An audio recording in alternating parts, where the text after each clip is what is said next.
Hello guys, welcome back to my channel.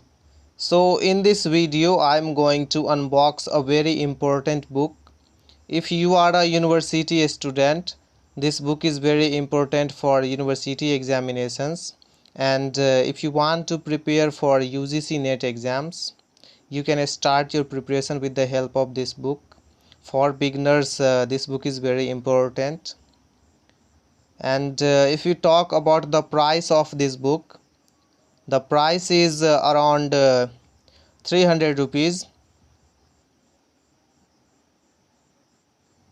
As you can see, this is the book, and the name of this book is History of English Literature, which has been written by Edward Albert.